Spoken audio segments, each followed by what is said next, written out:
Jesse always remembered the smell first, not the blood, not the rot, not even the rain. It was the smell of wet earth in the Amazon rainforest, thick and alive, like the jungle itself was breathing against your skin. And after 15 days trapped inside it, Jesse swore the forest had been trying to swallow them whole. Mindy laughed as the boat carried them deeper into Brazil. The river stretched endlessly beneath a burning orange sunset, while insects buzzed in clouds over the water. Dense walls of rainforest rose on both sides like something ancient and untouched. "This is insane," she said, leaning against him. "We're literally in the Amazon." Jesse grinned and kissed her forehead. They had flown from Australia chasing adventure, young, reckless, in love. The kind of couple who thought bad things only happened in movies or documentaries. Their first week had been paradise. The resort near Manaus was packed with tourists from around the world. Loud music blasted near the pool every night. Drinks flowed endlessly. Jesse and Mindy spent their evenings dancing barefoot, swimming after midnight, and making promises about traveling the world together. Then came the rainforest expedition. 3 days guided through protected sections of jungle with experienced local guides. It sounded safe, educational, exciting. At first, it was exactly that. The guides showed them massive spiders hidden in tree bark, colorful poison frogs resting on wet leaves, and snakes coiled silently above the trails.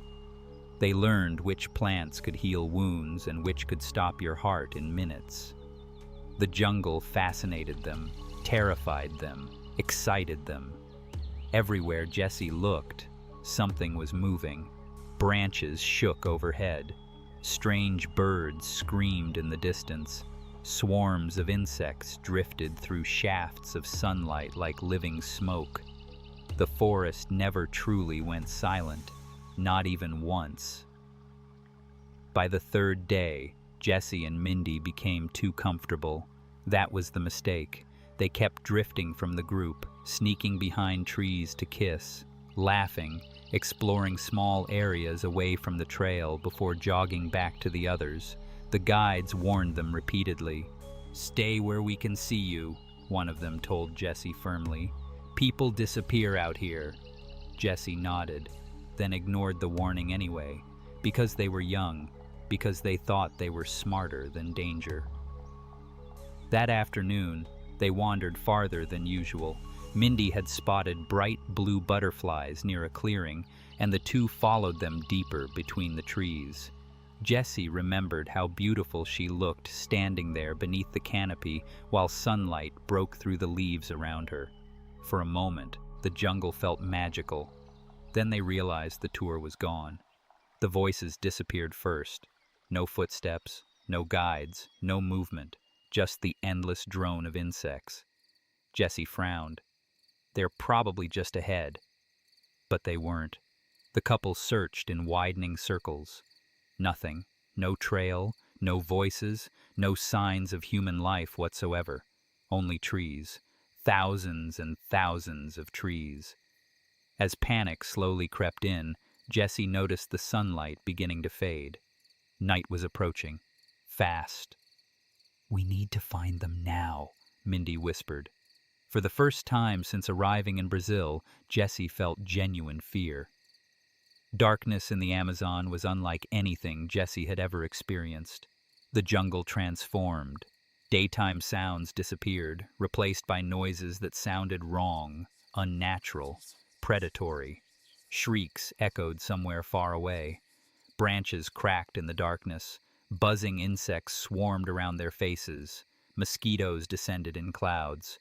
The bites became unbearable within minutes. Jesse slapped at his neck constantly while Mindy cried quietly beside him. Everywhere around them, unseen things moved through the jungle, and they couldn't see any of it. That was the worst part.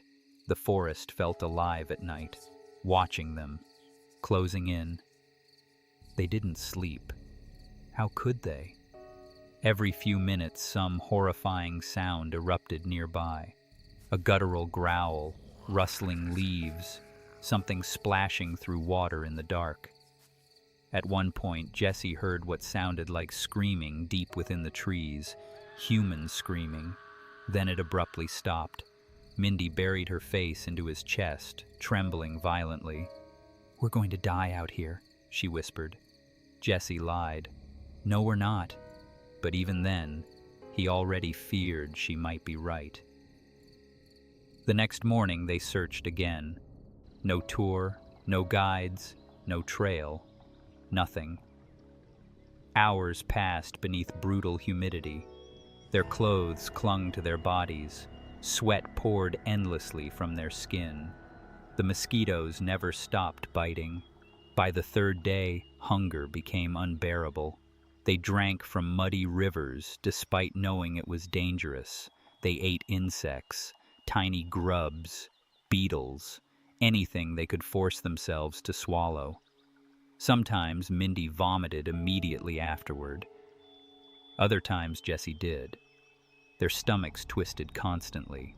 Diarrhea weakened them further every single day. And the jungle never showed mercy. At night the bugs came. Huge spiders crawled across nearby branches. Centipedes slithered through dead leaves. Mosquitoes whined endlessly around their ears, while unseen creatures screamed somewhere beyond the darkness. Every night felt like surviving inside a nightmare. By day 7, the storm arrived. Jesse still believed that was when the jungle truly decided to kill them. The rain came suddenly, violently. Thunder exploded overhead while massive winds tore through the trees. Within seconds, they were completely soaked. The temperature dropped hard. Mindy began shivering uncontrollably. Rain hammered the canopy like gunfire. Mud formed instantly beneath their feet. Lightning illuminated the forest in horrifying flashes, revealing twisted trees and dense jungle stretching endlessly in every direction. Then darkness swallowed everything again. The storm lasted all night. They huddled beneath a tree, trembling together while freezing rain soaked them to the bone. Mindy developed a fever the next morning. Then Jesse did too. Both of them began vomiting repeatedly. Their bodies weakened rapidly. Hallucinations started soon after. Sometimes Jesse thought he saw people standing between the trees watching them. Tall figures, motionless. But whenever he blinked, they were gone. Days blurred together. Hunger, rain, fever, pain, mosquitoes feeding endlessly on their flesh. Jesse's body became covered in bites and infected scratches. Mindy deteriorated faster. By the 9th day, she could barely walk. That night they curled beneath a massive tree while darkness surrounded them completely. Rain dripped steadily through the leaves. Mindy shook violently in Jesse's arms. Then she started vomiting blood. Thick, black-red liquid spilled from her mouth onto the ground. "Mindy, oh God!" she cried weakly as diarrhea tore through her body again. Jesse tried to comfort her, but panic consumed him. She was dying, and there was absolutely nothing he could do. Then came the sound. A rustle nearby, very close. Jesse froze. Something moved through the darkness beside them. Heavy, slow, deliberate. His heart nearly stopped. "Mindy," he whispered. Another rustle, then a hiss, low, deep, right beside them. Jesse turned just as lightning flashed overhead, and for one horrifying second, he saw the snake, massive, thick as his leg. Its scales glistened in the rain only feet away. Jesse screamed and grabbed Mindy, dragging her backward through the mud as the creature disappeared into the darkness again. Mindy began sobbing hysterically. Then suddenly her body went limp against him. "Mindy?" No response. Her skin burned with fever. Her breathing became shallow. Jesse held her all night while rain poured endlessly around them. And some time before sunrise, Mindy died in his arms. Jesse broke after that. The jungle became hell.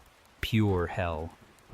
He wandered alone through the rainforest, half delirious, crying constantly, vomiting, shaking with fever. He couldn't even bury her properly. The ground was too wet, too hard.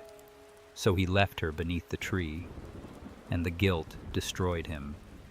Every night afterward, he imagined hearing her voice calling from somewhere deep within the jungle. Sometimes he heard movement behind him, soft footsteps, as though something followed him through the forest, waiting for him to collapse. He stopped caring whether it was an animal or something worse. He just wanted it to end. By the 15th day, Jesse could barely stand. His lips were cracked and bleeding, his eyes sunken, his body skeletal. He stumbled through the trees, barely conscious, when he suddenly heard voices. At first, he thought he was hallucinating again, but then he heard them clearer. People, human voices. Jesse tried to scream, but only a broken rasp escaped his throat. He forced himself forward through the bushes. Again he tried yelling. This time, someone answered. The hikers found him collapsed near the riverbank, covered in mud, insect bites, and his own vomit. Barely alive. Weeks later, Jesse sat alone on the flight back to Australia. His body survived, but something inside him never left that rainforest. Even now, years later, he still wakes up hearing jungle sounds in the darkness, mosquitoes buzzing near his ears, branches cracking outside his window, and sometimes, when rain pounds against the glass late at night, he swears he can still hear Mindy crying for him somewhere deep within the Amazon.